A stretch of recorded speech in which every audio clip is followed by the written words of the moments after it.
പ്രിയ സഹോദരരെ, കർത്താവായ യേശു ക്രിസ്തുവിൻ്റെ രണ്ടാം വരവെന്ന ചാനലിലേക്ക് നിങ്ങൾക്കെല്ലാവർക്കും സ്വാഗതം പറയുന്നു. അതിനായി യേശു മഹാരാജാവ് എളിദാസിനെ എടുത്തുപയോഗിക്കുന്നതിനോർത്തും കർത്താവിന് തന്ന അരികളെ ഓർത്തും യേശു ക്രിസ്തു നന്ദി സ്തുതിയും സമർപ്പിക്കുന്നു. ആമേൻ.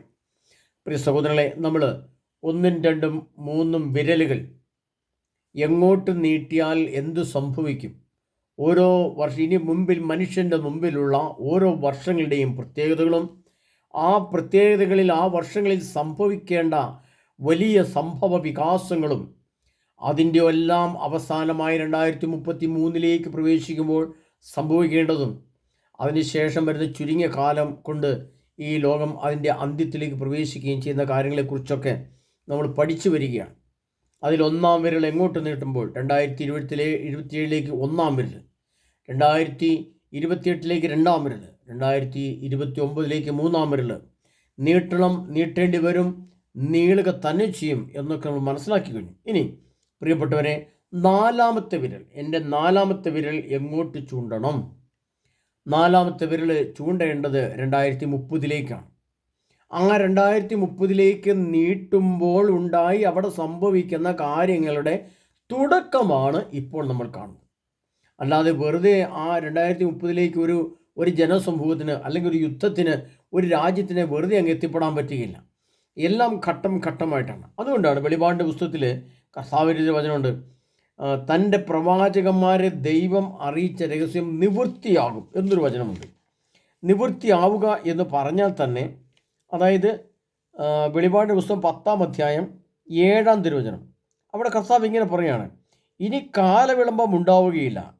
7ാമത്തെ ദൂതൻ മുഴക്കാനിരിക്കുന്ന കാഹളധ്വനിയുടെ ദിവസങ്ങളിൽ തൻ്റെ ദാസരായ പ്രവാചകന്മാരെ ദൈവം അറിയിച്ച രഹസ്യം നിവൃത്തിയാവും. അപ്പം നിവൃത്തിയാവുക എന്ന വാക്കിൻ്റെ അർത്ഥം പടിപടിയായി സംഭവിക്കുക എന്നുള്ളതാണ്. ഞാൻ ഒരിക്കലൊക്കെ പറഞ്ഞിട്ടുണ്ട്, അത് വീണ്ടും വീണ്ടും ആവർത്തിക്കുകയാണ് ഇപ്പോൾ. കാരണം ഇതിൻ്റെ എല്ലാം അടിസ്ഥാനം ഈ കാലഘട്ടങ്ങളിൽ 2026 അവസാനവും 2027 ആദ്യവുമാണ് ഈ ആഗോള യുദ്ധത്തിൻ്റെ തുടക്കം സംഭവിക്കുന്നത്. അതിൽ തന്നെ നമ്മൾ മനസ്സിലാക്കേണ്ടത്, 4ാമത്തെ മുദ്ര തുറക്കുമ്പോൾ അല്ലെങ്കിൽ 4ാമത്തെ വിരൽ നമ്മൾ ആ കാലഘട്ടത്തിലേക്ക് നീട്ടുമ്പോൾ 2030 എന്ന കാലഘട്ടം വരും. അവിടെ ഇങ്ങനെ കാണുകയാണ്, ഞാൻ നോക്കി, ഇതാ വിളറിയ ഒരു കുതിര, അതിൻ്റെ പുറത്തിരിക്കുന്നവന് മരണം എന്നു പേര്, പാതാളം അവനെ പിന്തുടർന്നു, വാളുകൊണ്ടും ക്ഷാമം കൊണ്ടും പകർച്ചവ്യാധി കൊണ്ടും ഭൂമിയിലെ വന്യമൃഗങ്ങളെ കൊണ്ടും സംഹാരം നടത്താൻ ഭൂമിയുടെ 4/1 അവർക്ക് അധികാരം ലഭിച്ചു. ഭൂമിയുടെ 4/1.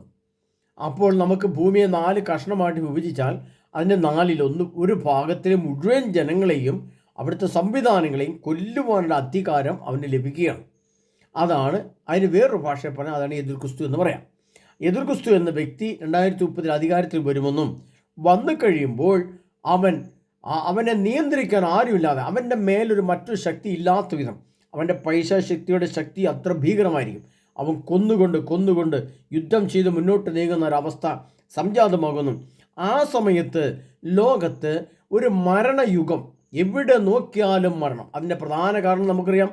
2027 കാലഘട്ടങ്ങളിൽ ആഗോള യുദ്ധം തുടങ്ങുമ്പോൾ ആ കാലഘട്ടം മുതലേ ഭക്ഷ്യക്ഷാമവും മരുന്ന് ക്ഷാമം, പെട്രോൾ ഡീസലിൻ്റെ ലഭ്യതയില്ലായ്മ, മാർക്കറ്റുകളില്ലാത്ത അവസ്ഥ അവിടെ തന്നെ ആരംഭിക്കുകയാണ്. അത് ഞാൻ പറഞ്ഞ പടിപടിയായി തുടങ്ങുകയാണ്.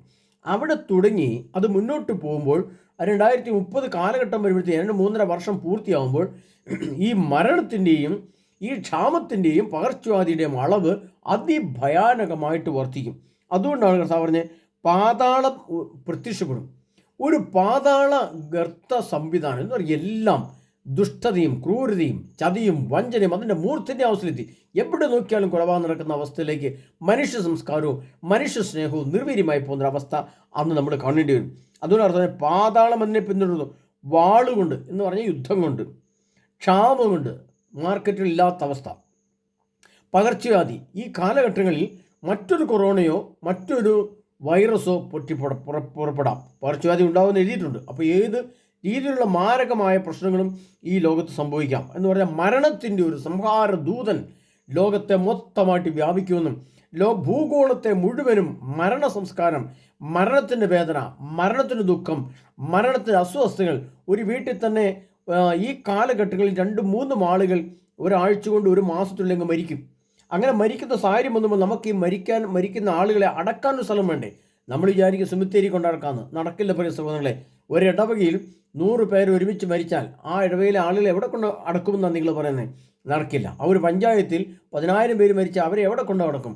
പ്രിയപ്പെട്ടവരെ, വാളുകൊണ്ടും ക്ഷാമം കൊണ്ടും പകർച്ചവ്യാധി കൊണ്ടും മരണദൂതൻ ലോകം മുഴുവൻ വ്യാപിക്കുമ്പോൾ പ്രിയ സഹോദരരെ, 2030 കാലഘട്ടം വരും. ആ കാലഘട്ടം വരുന്നതിൻ്റെ ഒന്നാമത്തെ ചവിട്ടുപടി 2020 തുടങ്ങുമ്പോൾ പ്രിയ സഹോദരരെ, ഇതെല്ലാം സംഭവിക്കുകയാണ്. ഇത് സംഭവിച്ചേ പറ്റൂ. എഴുതപ്പെട്ട വചനങ്ങൾ സംഭവിക്കാതെ ഇരിക്കുകയില്ല. അത് നമുക്ക് വ്യക്തമായിട്ടറിയാം. അപ്പോൾ നമ്മൾ മനസ്സിലാക്കേണ്ടത് ഈ കാലഘട്ടത്തിൻ്റെ ഒന്നാം പടി 27 തുടങ്ങിയാണ്. അതിനു മുമ്പ് നമ്മുടെ ഈ 2026 കാലഘട്ടങ്ങളിലാണ് അതിൻ്റെ കാലിൻ്റെ ഒന്നാമത്തെ സ്റ്റെപ്പ് ഇരിക്കുന്നത്. ഇവിടുന്ന് സ്റ്റെപ്പ് വെച്ച് മുന്നോട്ട് നീങ്ങുകയാണ്. അത് വന്യമൃഗങ്ങളെ കൊണ്ട്. വന്യമൃഗങ്ങൾ രണ്ടർത്ഥമുണ്ട്. ഒന്ന്, നമുക്കറിയാം, ഇപ്പോൾ യാദൃശ്യമായിട്ട് മുല്ലപ്പെരിയാർ ഒന്ന് പൊട്ടുകയാണെന്നിരിക്കട്ടെ. യാദൃശ്യമായിട്ട് മുല്ലപ്പെരിയാർ ഒന്ന് പൊട്ടിക്കഴിഞ്ഞാൽ അത് ഇടുക്കി അണക്കെട്ടിനെ ബാധിക്കും. ഇടുക്കി അണക്കെട്ടിനെ ബാധിച്ചാൽ നമുക്കറിയാം കേരളത്തിൻ്റെ വിവിധ ഭാഗങ്ങളിലേക്ക് കരണ്ട് പോകുന്നത് ഇവിടുന്നാണ്, ഇടുക്കി അണക്കെട്ടിൽ നിന്നാണ്. മറ്റ് സംസ്ഥാനങ്ങളിൽ നിന്ന് കിട്ടുന്നതിൻ്റെയൊക്കെ അളവ് വളരെ കുറവായിരിക്കാം. അപ്പോൾ അങ്ങനെ വരുമ്പോൾ നമുക്ക് ആലോചിക്കാം, കരണ്ട് ഒരാഴ്ച ഇല്ലാതെ വന്നാൽ, അല്ലെങ്കിൽ ഒരു മാസം കരണ്ട് തുടർച്ചയായിട്ട് ഇല്ലാതെ വരുന്ന സാഹചര്യം വന്നാൽ വന്യജീവികൾ കാട്ടിൽ നിന്ന് നാട്ടിലേക്ക് പ്രവേശിക്കും. പിന്നെ ഈ വന്യജീവികളെ ഓടിക്കാൻ ആരാ ഉള്ളത്? ആരെങ്കിലും ഒരു സംവിധാനമുണ്ടോ? ഓടിച്ചങ്ങോട്ട് കയറ്റി കാട്ടിലേക്ക് കയറ്റി വിട്ടാലും പ്രിയപ്പെട്ടവരെ, പിന്നെ ഒരു 2 ദിവസം കഴിയുമ്പോൾ വീണ്ടും വന്യമൃഗങ്ങൾ നാട്ടിലേക്ക് ഇറങ്ങി വരും. അപ്പോൾ വന്യമൃഗങ്ങളെക്കുറിച്ചുള്ള ധാരാളം ദർശനങ്ങൾ നമുക്കിടയ്ക്കൊക്കെ കിട്ടാറുണ്ട്, കാണാറുണ്ട്. ദുരന്തങ്ങളുടെ ഒരു വെർഷൻ, ദുരന്തങ്ങളുടെ അല്ലെങ്കിൽ അതിഭയാനകമായ മൃഗങ്ങളുടെ ആക്രമണം പലപ്പോഴായിട്ട് സ്വപ്നത്തിൽ ദൈവം കാണിച്ചു തരാറുണ്ട്. അതൊക്കെ വരാനിരിക്കുന്നതിൻ്റെ അടയാളങ്ങളാണ്, അതെല്ലാം സംഭവിക്കുമെന്നുള്ള തെളിവുകളാണ്. പ്രിയപ്പെട്ട, അതെല്ലാം ബൈബിളിൽ നമ്മൾ സ്വപ്നത്തിൽ കാണുന്ന കാര്യങ്ങൾ ബൈബിളിൽ എഴുതി വെച്ചിട്ടുണ്ടെങ്കിലാണ് ആ സ്വപ്നം യാഥാർത്ഥ്യമാണ്. അങ്ങനെയാണ് സ്വപ്നത്തെ ശരി എന്ന് നമ്മൾ വിലയിരുത്തുന്നത്. പ്രത്യേകിച്ചും എന്നെ സംബന്ധിച്ചിടത്തോളം ഞാൻ സ്വപ്നത്തിൽ കണ്ട കാര്യങ്ങൾ അല്ലെങ്കിൽ ദർശനത്തിൽ കണ്ട കാര്യങ്ങൾ നമ്മൾ വചനത്തിലുണ്ടെങ്കിൽ മാത്രമേ പറയാറുള്ളൂ, അല്ലെങ്കിൽ അത് തെറ്റായി പോകും. പ്രിയപ്പെട്ടവരിതാ, പകർച്ചവ്യാധി വന്യമൃഗങ്ങളെ കൊണ്ടും സംഹാരം നടത്താൻ ഭൂമിയുടെ 4/1 അപ്പോൾ 4 800 കോടി ജനമുണ്ടെങ്കിൽ 800 കോടി 200 കോടി ജനത്തെ കൊന്നുകളയും എന്നർത്ഥം. അതിൻ്റെ ആ രാജ്യത്തെ, ആ ജനങ്ങളുടെ അത് അവരെല്ലാവരും എങ്ങോട്ടാണ് പോകുന്നത്? അവരെല്ലാം നേരെ മരിക്കുന്നു, അപ്പം തന്നെ ആത്മാവ് സ്വർഗത്തിലേക്ക് എടുക്കപ്പെടുന്നു. അങ്ങനെ ആയിരിക്കുമല്ലോ അല്ലേ? പ്രിയപ്പെട്ടവരെ, ഈ 200 കോടി ജനവും പാതാളത്തിലേക്ക്, ഇതാ പാതാളം അവനെ പിന്തുടർന്നു. അതിൻ്റെ പുറത്തിരിക്കുന്ന മരണം എന്ന് പേര്, ആ മരിക്കുന്നവർ പാതാളത്തിലേക്ക് പിന്തുടർന്നു. 1000 ആൾക്കാർ പാതാളത്തിലേക്ക് മരിച്ചു പോയെങ്കിൽ അടുത്ത 10,000 ആൾക്കാർ അവൻ്റെ ആത്മാവും ശരീരം കൂടെ പാതാളത്തിലേക്ക് വന്നു. അത് കഴിഞ്ഞ് കുറച്ച് കഴിയുമ്പോൾ എന്തായി? 10,000 അല്ല, 1,00,000 ആൾക്കാർ ഇങ്ങനെ പാതാളത്തിലേക്ക് വന്നു. അടുത്തത് 10,00,000 ആൾക്കാർ ഇങ്ങനെ പാതാളത്തിലേക്ക് വന്നു. അങ്ങനെ പാതാളം അതിനെ പിന്തുടർന്നു. പാതാളത്തിലെത്തുന്നിടം വരെ ഈ സംഭവം നടന്നുകൊണ്ടേയിരിക്കും ഭൂമിയിൽ. പിന്നീട് അവൻ നിൽക്കുമോ? ഇല്ല. അതതിൻ്റെ അടുത്ത സ്റ്റെപ്പിലേക്ക് കയറിയാണ്. പ്രിയപ്പെട്ടവരെ, ഒന്നാമത്തെ നമ്മൾ ഇന്ന് മനസ്സിലാക്കേണ്ടത് 4-ാം വിരൽ 2030 സംഭവിക്കുന്ന കാര്യങ്ങളെക്കുറിച്ചാണ് ഞാനിപ്പോൾ നിങ്ങൾ സൂചിപ്പിച്ചത്. ഇനി പ്രിയപ്പെട്ടവരെ, അതിൻ്റെ മുന്നോടിയായിട്ട് ഇപ്പോൾ എന്ത് സംഭവിക്കും എന്ന് കൂടി നമ്മളറിയണം. അതാണ് ഞാൻ ആദ്യം പറഞ്ഞത്, ഓരോ പടിപടിയായി സംഭവിക്കുന്ന കാര്യങ്ങളെക്കുറിച്ച്. അതുകൊണ്ടാണ് തൻ്റെ പ്രവാചകന്മാരെ, ദാസന്മാരെ ദൈവം അറിയിക്കാതെ ഒന്നും ചെയ്യില്ല എന്ന് പറഞ്ഞാൽ, അങ്ങനെ അറിഞ്ഞു കഴിയുമ്പോൾ പടിപടിയെ നിവൃത്തിയാവുന്ന പറഞ്ഞാൽ പടിപടിയായി സംഭവിക്കും. അതിന് ദാനിയേൽ പ്രവാചകന്റെ പുസ്തകത്തിലാണ് ഇതിൻ്റെ ബാക്കി കാര്യങ്ങൾ. ഇപ്പോഴും സംഭവിച്ചുകൊണ്ടിരിക്കുന്ന ചില സംഭവങ്ങൾ 2000, 2500, 3000 വർഷങ്ങൾക്ക് മുമ്പ് സർവശക്തനായ പിതാവായ ദൈവം തൻ്റെ ദാനിയേൽ പ്രവാചകനിൽ കൂടെ എഴുതി വെച്ച വചനത്തിൻ്റെ ആ ഘട്ടം, ആ സമയം ഇപ്പോൾ എത്തി. അതുകൊണ്ടാണ് കർത്താവ് പറയുന്നത്, അത് സത്യവും വലിയ യുദ്ധത്തെക്കുറിച്ചുള്ളതായിരുന്നു. ദാനിയേൽ പ്രവാചകന്റെ പുസ്തകം 10-ാം അധ്യായത്തിൽ പറയുന്നത് അത് സത്യവും വലിയ യുദ്ധത്തെക്കുറിച്ചുള്ളതായിരുന്നു. ആ യുദ്ധത്തിൻ്റെ തുടക്ക കാലഘട്ടമാണ് ഇത്. അത്ര നമ്മൾ മനസ്സിലാക്കി വെച്ച ശേഷം ഇനി നമ്മൾ വരേണ്ടതും മനസ്സിലാക്കേണ്ടതും ദാനിയേൽ പ്രവാചകന്റെ പുസ്തകത്തിൻ്റെ 10-ാം അധ്യായം 14-ാം ദിവസത്തിലേക്ക് വരണം.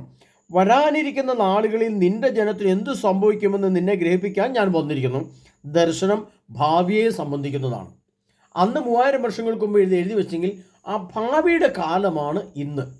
അതെത്തപ്പെട്ടു. ആ 3000 വർഷക്കാലം ഭൂമി പുറകോട്ടിങ്ങനെ പോയി കഴിഞ്ഞപ്പോൾ മുന്നോട്ടിങ്ങനെ കറങ്ങി വന്ന് ആ കാലഘട്ടത്തിലേക്ക് എത്തിയപ്പോൾ പ്രിയപ്പെട്ടവരെ, ആ സാഹചര്യവും പശ്ചാത്തലമാണ് ഇപ്പോൾ ഉള്ളത്. ഇവിടെ മറ്റൊരു കാര്യം നമ്മൾ മനസ്സിലാക്കണം. ദാനിയേൽ പ്രവാചകന്റെ പുസ്തകം 11-ാം അധ്യായത്തിൽ ഇപ്പോൾ ഉടൻ സംഭവിക്കാനിരിക്കുന്ന ചില കാര്യങ്ങളുടെ ചില ഒന്നാമത്തെ സ്റ്റെപ്പിനെ കുറിച്ച് ഞാൻ പറയുകയാണ്. ദാനിയേൽ പ്രവചന പുസ്തകം 11-ാം അധ്യായം അതിൻ്റെ 13-ാം തിരുവചനത്തെ കർത്താവ് ഇങ്ങനെ പറയുന്നത്, ഉത്തരദേശത്തെ രാജാവ് പൂർവാധികം ശക്തമായ സൈന്യ സമൂഹത്തെ വീണ്ടും ഒരുക്കും. ഏതാനും വർഷങ്ങൾക്ക് ശേഷം ഒരു മഹാസൈന്യവും വിപുലമായ ആയുധശേഖരവുമായി അവൻ വരും. അക്കാലത്ത് അനേകർ ദക്ഷിണദേശത്തെ രാജാവിനെതിരെ ഉയർന്നു വരും. പ്രിയപ്പെട്ടവരെ, ഇവിടെ നമ്മൾ മനസ്സിലാക്കേണ്ടത് ദക്ഷിണദേശത്തെ രാജാവ് എന്നുകൊണ്ട് ഞാൻ അർത്ഥമാക്കുന്നത് ഞാൻ നേരത്തെ പറഞ്ഞിരുന്നു. ഒന്ന് അമേരിക്ക, രണ്ട് ഇസ്രായേൽ ജനം. ഈ രണ്ടുമാണ് ദക്ഷിണദേശം. ദക്ഷിണദേശത്തെ രാജാവ് എന്ന് ഉദ്ദേശിക്കുന്നത് അതാണ്. അപ്പോൾ ഉത്തരദേശത്തെ രാജാവാണ് ഇവർക്കെതിരെ വരുന്നത്. ഏതാനും വർഷങ്ങൾക്ക് ശേഷം ഒരു മഹാസൈന്യവും വിപുലമായ ആയുധശേഖരവുമായി അവൻ വരും. അതാണ് ഉത്തരദേശ രാജ്യം. അക്കാലത്ത് അനേക ദക്ഷിണദേശ രാജാവിനെതിരെ ഉയർന്നു വരും. ഇപ്പോൾ തന്നെ നമുക്കറിയാം, ഈ അമേരിക്ക പിന്നെ ഇസ്രായേലിൻ്റെ ഭാഗത്തുകൂടി ഇങ്ങനെ വന്ന് ഇറാനെതിരെ ഒരു പടയൊരുക്കം നടത്തുമ്പോൾ അനേകരും ഇങ്ങനെ പറയുന്നുണ്ട്, എന്തിനാണ് ഇപ്പോൾ ഇവർ വരുന്നത്? ഇപ്പോൾ യുദ്ധസന്നാഹത്തിനാണോ, അതിൽ കോപ്പ് കൂട്ടാനാണോ വരുന്നത്? ഇതിൻ്റെ വല്ല ആവശ്യമുണ്ടോ? അങ്ങനെ പെട്ടെന്നൊരു അറ്റാക്കിൻ്റെ ആവശ്യം, ഇങ്ങനെ ഒരുപാട് വിമർശനങ്ങൾ വരും. അപ്പോൾ അനേകർ ഇത്തരം സംവാദത്തെക്കുറിച്ച് അമേരിക്കയ്ക്കെതിരെയും അതുപോലെ തന്നെ ഇസ്രായേൽ ഭീകര രാഷ്ട്രമാണ് അങ്ങനെയൊക്കെ പറഞ്ഞുകൊണ്ട് ഒരുപാട് ആളുകൾ അങ്ങനെയും പറയുകയാണ്. അതങ്ങനെ കർത്താവ് അങ്ങനെ തന്നെ വ്യക്തമായിട്ട് ചോദിച്ചിരിക്കുകയാണ്. അക്കാലത്ത് അനേകം ദക്ഷിണദേശ രാജാവിനെതിരെ ഉയർന്നവരും ഇസ്രായേലിനെതിരെയും അമേരിക്കയ്ക്കെതിരെയും അനേകം ആളുകൾ അല്ലെങ്കിൽ രാജ്യങ്ങൾ ഉയർന്നു വരും എന്ന് കർത്താവ് പറയുകയാണ്. അങ്ങനെ വന്നാൽ എന്ത് സംഭവിക്കുന്നുള്ളതാണ് അടുത്ത നിഗമനം. വരുമ്പോൾ സംഭവിക്കുന്ന ആ ഭയാനകത അത് ഇത്ര വ്യക്തമായിട്ടാണ് കർത്താവ് എഴുതി വെച്ചിരിക്കുന്നത്. ആ പശ്ചാത്തലത്തിലേക്ക്, ആ സ്റ്റെപ്പിലേക്ക് നമ്മൾ എത്തുകയാണ്. അവിടെ കർത്താവ് എഴുതി വെച്ചിരിക്കുകയാണ്, ഉയർന്നു വരും. നിന്റെ ജനത്തിൽപ്പെട്ട അക്രമികൾ ഈ ദർശനം നിവൃത്തിയാകേണ്ടതിന് അവനെതിരെ കലഹിക്കും. അതായത് ഇസ്രായേലിൻ്റെ ജനങ്ങൾ ഇസ്രായേൽക്കാർക്കെതിരെ തന്നെ തിരിഞ്ഞു വരും എന്ന് പറഞ്ഞാൽ ഈ ദർശനങ്ങളെല്ലാം ഉടനെ സംഭവിക്കാനുള്ളതാണ്. അതുകൊണ്ട് ഇപ്പോൾ ഇങ്ങനെ യുദ്ധത്തിൽ പുറപ്പെട്ടിട്ടുണ്ടായിരുന്നു കുറേ ആൾക്കാർ പറയും. പക്ഷേ ഇത് ദർശനം സത്യമാണെന്നും ഈ ദർശനമാണ് വിശുദ്ധഗ്രന്ഥത്തിൽ എഴുതി വെച്ചിരിക്കുന്നതെന്നും ഇസ്രായേൽക്കാർക്കും അതിൻ്റെ ഹീബ്രു മൂലത്തിലെ വചന വ്യാഖ്യാതാക്കൾക്കും അറിയാവുന്നതുകൊണ്ട് അവരിതൊന്നും മൈൻഡാക്കിയില്ല. അവരെന്ത് ചെയ്യും? ഈ ദൈവം എഴുതി വെച്ച പോലെ തന്നെ മുന്നോട്ട് പോകും. അങ്ങനെ പോയിക്കൊണ്ടിരിക്കുന്ന ഈ ഒരു പശ്ചാത്തലമാണ് ആ പശ്ചാത്തലം. പ്രിയപ്പെട്ടവരെ, ഇവിടെയാണ് നമ്മൾ മനസ്സിലാക്കേണ്ടത്, തൻ്റെ പ്രവാചകന്മാരെ ദൈവം അറിയിച്ച രഹസ്യം നിവൃത്തിയാകാൻ പോകുന്ന പശ്ചാത്തലമാണ്. അതാണ് 2030 എന്ന കാലഘട്ടത്തിൽ എത്തുമ്പോൾ സംഭവിക്കാനിരിക്കുന്ന 200 കോടി ജനത്തിൻ്റെ ആ നാശനഷ്ടത്തെ, ആ പ്രശ്നങ്ങളെ ഓർത്ത് ഇന്ന് ജനങ്ങൾ അസ്വസ്ഥയാവുകയും അതുകൊണ്ടൊരു യുദ്ധത്തെ അകറ്റിവിടാൻ പറ്റുമെന്ന് ശ്രദ്ധിക്കുകയും ശ്രമിക്കുകയും ചെയ്യുന്നൊരു പശ്ചാത്തലം നമ്മൾ കാണുകയാണ്. പക്ഷേ അനിവാര്യമാണ്, യുദ്ധം അനിവാര്യമാണ്. യുദ്ധം തീർച്ചയായിട്ടും മനുഷ്യർ എത്ര ആഗ്രഹിച്ചാലും ദുഷ്ടശക്തികൾ അല്ലെങ്കിൽ ആ സാഹചര്യങ്ങൾ, ആ പശ്ചാത്തലങ്ങൾ ഒരു വലിയ യുദ്ധത്തിനുള്ള കോപ്പുകൂട്ടൽ നടത്തിയേ പറ്റൂ. കാരണം അങ്ങോട്ടും ഇങ്ങോട്ടും പ്രതിരോധിച്ചേ പറ്റൂ. പ്രതിരോധിച്ചില്ലെങ്കിൽ ഓരോ രാഷ്ട്രങ്ങളും ഇല്ലാതെയാവുന്നതിന് അധികം സമയം വേണ്ട. അതുകൊണ്ട് കർത്താവ് പറയുകയാണ്, ഇനി 2030 പിടിച്ചടക്കിയതിന് ശേഷം 31 എന്ത് സംഭവിക്കുന്നതിനെ പറ്റി നമ്മൾ നാളെയാണ് ചിന്തിക്കുന്നത്. അതും ഈ ഭാഗത്ത് തന്നെ ഈ ദാനിയേൽ പ്രവാചകന്റെ പുസ്തകം 11-ാം അധ്യായത്തിൽ അതിൻ്റെ 2ാം ഘട്ടമായിട്ട് പറയുന്നുണ്ട്. പ്രിയപ്പെട്ടവരെ, ആ കാലഘട്ടമൊക്കെ ഇങ്ങെത്തി. ഞാൻ നേരത്തെ പറഞ്ഞിട്ടുണ്ട് 7 വർഷത്തെ യുദ്ധമായിരിക്കും. എസ്ഐക്ക് പ്രവാചകന്റെ പുസ്തകം 39-ാം അധ്യായം 7-ാം തിരുവചനം 9-ാം തിരുവചനം 7 വർഷത്തെ യുദ്ധം ഉണ്ടായിരിക്കുന്നുണ്ട്. ആ 7 വർഷത്തിൻ്റെ യുദ്ധത്തിലേക്ക് ലോകമെത്തി. അതിൻ്റെ 1-ാം ഘട്ടം. 2-ാം ഘട്ടം അതിൻ്റെ സാഹചര്യം, പശ്ചാത്തലം, യുദ്ധ പശ്ചാത്തലം ഇപ്പോൾ നമ്മൾ കണ്ടു. 3-ാമത് ഈ യുദ്ധം തുടങ്ങി 2030 കാലഘട്ടത്തിലെത്തിയാൽ എന്ത് സംഭവിക്കുമെന്ന് വെളിപാടിൻ്റെ പുസ്തകം 6-ാം അധ്യായത്തിൽ അതിൻ്റെ 4-ാം ഘട്ടം, 4-ാം സ്റ്റെപ്പ് അല്ലെങ്കിൽ 4-ാം മുദ്ര തുറന്നാൽ എന്ത് സംഭവിക്കും എന്നതിനെപ്പറ്റി നമ്മൾ കണ്ടു. ഇങ്ങനെ പ്രിയ സഹോദരങ്ങളെ, വെളിപാടിൻ്റെ പുസ്തകവും ദാനിയേൽ പ്രവചന പുസ്തകവും കൂടെ ചേർന്നിട്ടുള്ള ഈ സംയോജിത നമ്മുടെ ജ്ഞാനം കർത്താവിൻ്റെ മുമ്പിൽ നമ്മൾ മനസ്സിലാക്കുകയാണ്. ഇതെല്ലാം മനസ്സിലാക്കി തരുമ്പോഴും നമ്മൾ ആദ്യം ചിന്തിക്കേണ്ടത്, പ്രിയപ്പെട്ടവർ, ഇതെല്ലാം പറഞ്ഞൊന്ന് പേടിപ്പിക്കാമെന്നുള്ളതല്ല. അങ്ങനെ ചിന്ത നിങ്ങളുടെ മനസ്സിൽ വരരുത്. മറിച്ച് ഇത്രമാത്രം പറയുന്നതിന് പിന്നിൽ ഉള്ള യഥാർത്ഥ ദൈവിക ലക്ഷ്യം, ദൈവം അർത്ഥമാക്കുന്ന ആ ഒരു ഉദ്ദേശം എന്നത് നമ്മുടെ ഒരുക്കം എന്നതാണ്. ഒരുക്കം എന്നാണ് ഒരു വ്യക്തിയുടെ സമൂലമായ വിശുദ്ധീകരണ പ്രക്രിയയുടെ ഒരുക്കം. ആ പ്രക്രിയയിലൂടെ ഒരു വ്യക്തി സമ്പൂർണ്ണമായി പരിശുദ്ധി നേടി യേശുക്രിസ്തുവിന് വേണ്ടി, സത്യദൈവമായി യേശുക്രിസ്തുവിന് വേണ്ടി ഏകലോകരക്ഷകനായി ഈ ലോകത്തിലേക്ക് കടന്നു വന്ന് മനുഷ്യരാശിയുടെ പാപങ്ങൾ സ്വന്തം ശരീരത്തിൽ ഏറ്റെടുത്ത് ക്രൂശീകരിക്കപ്പെട്ട് രക്തം ചിന്തി നമുക്ക് വേണ്ടി പിതാവായ ദൈവത്തിൻ്റെ മുമ്പിൽ മധ്യസ്ഥ യേശുക്രിസ്തു എന്ന ഏകസത്യ പരമദൈവത്തെ നമ്മൾ പ്രാപിച്ചേ പറ്റൂ. പ്രാപിച്ചില്ലെങ്കിൽ എന്തു സംഭവിക്കുന്നു? ഞാൻ 1-ാമത്തെ വെളിപാട് ദിവസം പറഞ്ഞു, പാതാളം അതിനെ പിന്തുടർന്നു എന്ന് പറഞ്ഞ് കർത്താവ് പറഞ്ഞിരിക്കുകയാണ്. പ്രത്യേകിച്ച് നമ്മൾ മനസ്സിലാക്കണം പ്രിയപ്പെട്ടവരെ, നമ്മൾ ഇന്ന് നോക്കിയാൽ പാതാളത്തെ കാണാൻ പറ്റിയില്ല. ഞാൻ കഴിഞ്ഞ ദിവസം വന്നിട്ടുണ്ട്. പാതാളം എന്നതൊരു ബൈ പ്രോഡക്റ്റാണ്. അതായത് സൃഷ്ടിച്ചെടുത്ത് നിർമ്മിക്കപ്പെട്ട് സ്ഥാപിക്കപ്പെടേണ്ട ഒരു സംഭവമാണ് പാതാളം. അതുകൊണ്ടാണ് ഈ ലോകത്തിലെ മുഴുവൻ ആണവായുധങ്ങളും പൊട്ടിയാലുണ്ടാകുന്ന 1 കോടി ഡിഗ്രി സെൻറ്റിഗ്രേഡ് ചൂട് ഭൂമിയിൽ അഗ്നി തടാകമായിട്ട് ഇങ്ങനെ കിടക്കുമെന്നും അത് വെളിപാട് അഗ്നി തടാകം എന്ന് എഴുതിയിട്ടുണ്ട്. അതാണ് നിത്യപാതാളമെന്നും ഞാൻ പറയുകയുണ്ടായി. അപ്പോൾ പാതാളം എന്നത് ഒരു സങ്കല്പത്തിൻ്റെ അപ്പുറത്തുള്ള ഒരു സാങ്കല്പിക തലമല്ല. അതൊരു റിയാലിറ്റിയാണ്, അതൊരു സത്യമാണ്, അത് സംഭവിക്കേണ്ടതാണ്, അത് നിർമ്മിച്ചെടുക്കേണ്ടതാണ്. അത് ആണവ സ്ഫോടനത്തിന് ശേഷം സംഭവിക്കുക തന്നെ ചെയ്യും. അപ്പോൾ പരമസത്യ യാഥാർത്ഥ്യമായ പാതാളം നിർമ്മിക്കപ്പെടുമെങ്കിൽ പരമസത്യ യാഥാർത്ഥ്യമായ നിത്യജീവൻ്റെ സ്ഥലവും സ്വർഗീയ ഭവനവും ഉണ്ടെന്നുള്ളത് നമുക്ക് മനസ്സിലാക്കേണ്ടി വരും. മനസ്സിലാക്കി പറ്റും. ഇല്ലെങ്കിൽ നമ്മുടെ ജീവിതം കൈവിട്ടുപോയി, നഷ്ടപ്പെട്ടു പോയി, തീർന്നു പോയി, ഇനിയെന്ത് എന്നൊരു ചോദ്യം വന്നാൽ അവിടെ നമുക്ക് വേണ്ടി രക്ഷയ്ക്ക് ഒരു സംവിധാനവുമില്ലാത്ത പശ്ചാത്തലമാണ് ഇനി വരാൻ പോകുന്നത്. പ്രത്യേകിച്ചും നമ്മുടെ ചുറ്റുമുള്ള കണ്ണുകൾ ഓടിച്ച വ്യക്തമായ വാർത്തകൾ കേട്ടാൽ ആ ഒരു വാർത്തകളും കേൾക്കാൻ കൊള്ളാത്ത വാർത്തകൾ, ഭീകരവും ഭയാനകവും ദുഷ്ടത നിറഞ്ഞതും ക്രൂരത നിറഞ്ഞതും ചതി നിറഞ്ഞതും വഞ്ചന നിറഞ്ഞതുമായൊരു ലോകത്തിലൂടെ ലോകം കടന്നു പോകുന്നു. അതുപോലെ ഒരുപാട് വേദനയുടെ കടന്നു പോകുന്ന കത്തോലിക്ക സഭ, ഒരുപാട് ഹൃദയവേദനയുടെ കുടുംബജീവിതം നയിച്ചുകൊണ്ട് പോകുന്ന കുടുംബിനികൾ, ഭാര്യാഭർത്താക്കന്മാർ, തകർന്നടിഞ്ഞ കുടുംബങ്ങൾ, ബന്ധങ്ങൾ, വിശുദ്ധി നഷ്ടപ്പെട്ട തലമുറ, സമൂഹത്തിൽ സ്വസ്ഥതയും സമാധാനം നഷ്ടപ്പെട്ട പശ്ചാത്തലമെല്ലാം നാം കാണേണ്ടത് ഈ പശ്ചാത്തലമാണ്.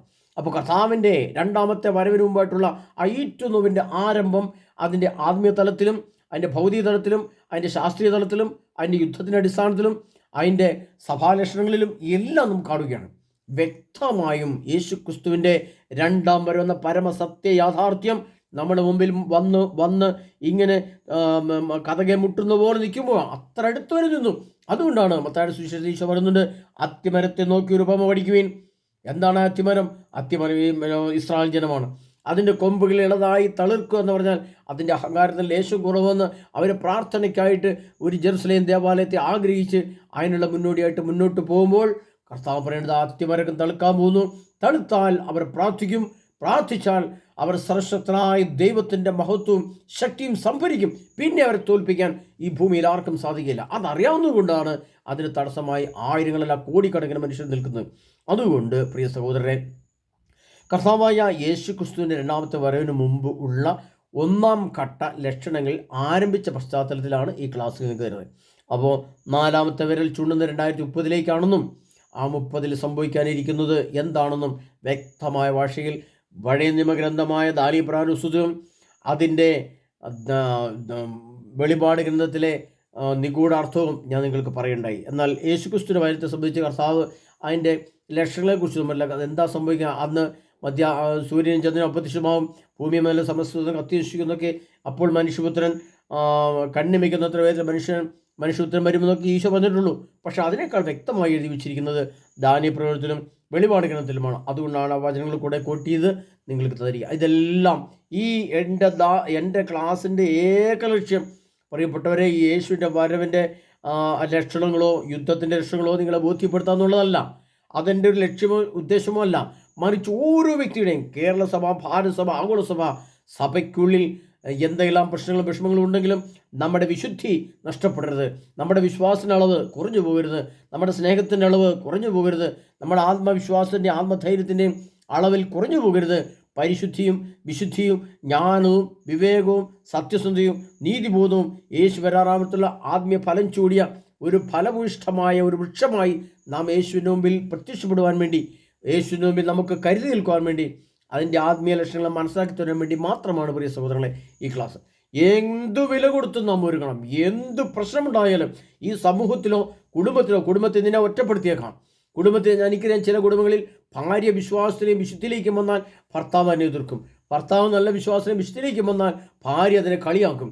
അങ്ങനെ കുടുംബത്തിൽ ഒറ്റപ്പെടുത്തലുകൾ, അതേപോലെ ഇടവകളിൽ ഒറ്റപ്പെടുത്തലുകൾ, ഇടവകളിൽ കളിയാക്കലുകൾ, കൊച്ചാക്കലുകൾ, തഴഞ്ഞ് മാറ്റി നിർത്തൽ, നമ്മുടെ ക്ലാസ്സുകളോ കാര്യങ്ങളൊക്കെ പറഞ്ഞു കഴിഞ്ഞാൽ പുച്ഛ മനോഭാവത്തിനെ കാണുന്ന ഈ സമൂഹത്തെ ജനത്തിലും അവിടെ ധീരതയോടെ നിൽക്കാൻ കർത്താവായ യേശു ക്രിസ്തുവിൻ്റെ ആത്മാവിൻ്റെ ശക്തി എൻ്റെ ഹൃദയത്തിൽ നിൻ്റെ ഹൃദയത്തിലുണ്ടെങ്കിൽ ഇതൊക്കെ വളരെ നിസ്സാരമായിട്ട് തോന്നും. പ്രിയപ്പെട്ടവരെ, ആര് കളിയാക്കിയാലും, ആരെന്നെ പുച്ഛിച്ചാലും, ആരെന്ത് പറഞ്ഞാലും നമുക്കൊരു പ്രശ്നമേ അല്ല. കർത്താവായ യേശു ക്രിസ്തു എന്ന പരമസത്യത്തിൻ്റെ കീഴിൽ നാം നിൽക്കുമ്പോൾ നമുക്ക് ആത്മധൈര്യവും സന്തോഷം പ്രദാനം ചെയ്യാൻ കെൽപ്പും കഴിവുമുള്ള ഏക സത്യദൈവമായ യേശു ക്രിസ്തുവിൻ്റെ കൂടെയാണ് നാം നിൽക്കുന്നത്. യാഥാർത്ഥ്യം മറന്നുപോരുത്. കാരണം ഇനി നമ്മുടെ വിശ്വാസത്തെ നശിപ്പിക്കുവാൻ, വിശുദ്ധിയെ തകർക്കുവാൻ, നമ്മുടെ ആത്മീയ ജീവിതത്തെ ഇല്ലായ്മ ചെയ്യുവാൻ, നമ്മളെ തകർക്കുവാൻ, കളിയാക്കുവാൻ എന്തെല്ലാം പദ്ധതികൾ നമ്മുടെ മുമ്പിൽ കൊണ്ടുവരാമോ അതൊക്കെ വരും. പക്ഷേ അവിടെ നാം യേശു ക്രിസ്തു എന്ന പരമസത്യത്തിന് കൂടെ നിൽക്കുമ്പോൾ നമുക്ക് തോൽവിയില്ല, നാം വിജയിക്കുക തന്നെ ചെയ്യും. എന്നാൽ വിശ്വാസത്തെയും വിശുദ്ധിയും തള്ളിക്കളയാതെ അത് 10 മടങ്ങാക്കി വർദ്ധിപ്പിക്കാൻ നമ്മൾ ആത്മധൈര്യത്തോടെ വചനങ്ങളിൽ, ദൈവവചനത്തിനപ്പുറത്തേക്ക് ഈ ലോകത്ത് ആരെന്തു പറഞ്ഞാലും, സഭ പഠിപ്പിച്ചാലും ഇല്ലെങ്കിലും, മറ്റുള്ളവരിൽ കേട്ടാലും കേട്ടില്ലെങ്കിലും, അല്ലെങ്കിൽ ആരും നിങ്ങളെ ഒരുക്കിയില്ലെങ്കിലും, പ്രിയപ്പെട്ടവരെ, വിശുദ്ധ ഗ്രന്ഥം, ആ വിശുദ്ധ ഗ്രന്ഥത്തിലെ തിരുവചനമാണ് സർവശക്തനായ ദൈവം പറഞ്ഞ കാര്യമെങ്കിൽ അത് നമുക്ക് അവിശ്വസിക്കാനുള്ളതല്ല, അത് അതേപടി ഏറ്റെടുക്കാനുള്ളതാണ്, അത് അതേപടി വിശ്വസിക്കാനുള്ള, അത് അതേപടി വിഴുങ്ങിയാലും ഒരു കുഴപ്പമില്ല. പ്രിയപ്പെട്ടവരെ, എഴുതി വെച്ച വചനങ്ങൾ, പ്രത്യേകിച്ചും സുവിശേഷവും ലേഖനങ്ങളും വെളിപാടും, അത് അതേപടി പഠിച്ച് നമ്മൾ ഉൾക്കൊണ്ട് വെച്ചാലും നമുക്കൊരു കുഴപ്പവും വരില്ല. അതാണ് നമ്മുടെ ശക്തി, അതാണ് നമ്മുടെ ധീരത, അതാണ് നമ്മുടെ ഉയർച്ച, പുരോഗതി. അതിനായി പ്രിയപ്പെട്ടവരെ, കർത്താവായ യേശു ക്രിസ്തുവിൻ്റെ രണ്ടാമത്തെ വരവിൻ്റെ 4-ാം വിരൽ ചൂണ്ടുന്ന ആ കാലഘട്ടത്തിന് മുമ്പ് തുടങ്ങാനിരിക്കുന്ന യുദ്ധങ്ങളെക്കുറിച്ചും അതിൻ്റെ ഭവിഷ്യത്തെക്കുറിച്ചും ഞങ്ങൾ പറയണ്ടായി. അതിനായി നാം ഒരുങ്ങേണ്ട വിധത്തെക്കുറിച്ചും ഇതിന് അടുത്ത ക്ലാസ്സിൽ, ഈ ക്ലാസ്സിൻ്റെ അവസാന ഘട്ടത്തിൽ കുറച്ചുകൂടെ തീക്ഷ്ണമായിട്ട് ഒരുങ്ങേണ്ടത് എങ്ങനെയാണെന്നതിനെ പറ്റിയും നിങ്ങളെക്കുറിച്ച് കുറച്ചുകൂടെ ബോധ്യപ്പെടുത്താൻ ശ്രമിക്കുന്നതാണ്. അതിനായി നമ്മെ ഓരോരുത്തർ സമൃദ്ധമായി അനുഗ്രഹിക്കുമാറാട്ടെ. ആമേൻ.